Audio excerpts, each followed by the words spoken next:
İsa'nın umurdan alaylı, dikkat alaylı. Peki valla ve İsa'mka sen ölsen ne koymayız dedi. Tarımı koyma tarımda. Sen bir atallık çeker tutan. Nemde tarım koymayız dedi.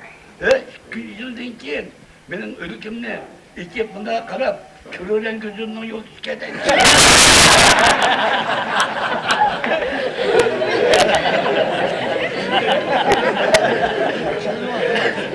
Allah'ın sen öldü ayağını koyup bitti ve Allah'ın ki bunun maktaba koyup o işte babam sana demişten babmayla sana cirim kaçılaydı.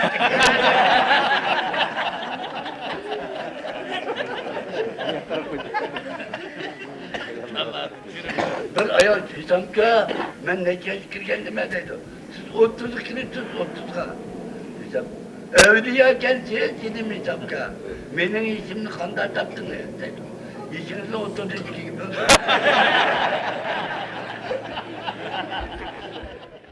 Endi idimiz to'xtag'indan bir necha yaxshi yumorlar va anglaylik.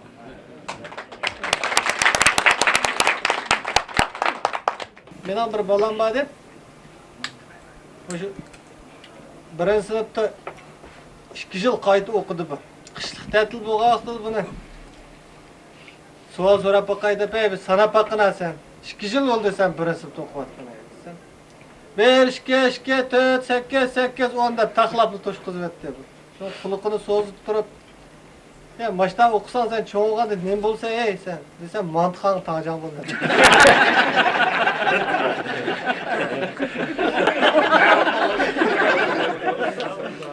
Şöyle bir şoför tağdan düşüp kiçken demi vallahi dep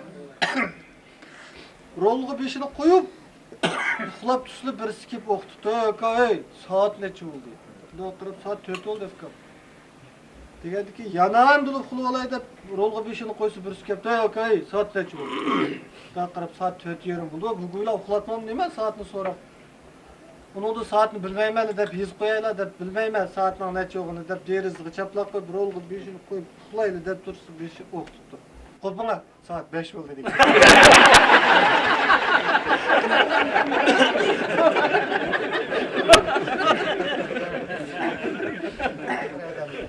Bizim mahalda bir adam battı. İşte aylandırıp, gap qilib, joyiga takkizib qo'ydi. Bir kun men to'sib oldi. Sizni idorim qanun ijro qilamdi. Qanun ijro qilsam, o'sha sotqish qilgan bir ishim borda, shuning oldida sizdan bir ikki savol so'rab boqay degan. So'rang. Qo'noq qaydoq pishidi? Bu qo'noqni qaynatsangiz 20 pishidi. Sen ben onu so'ramadim.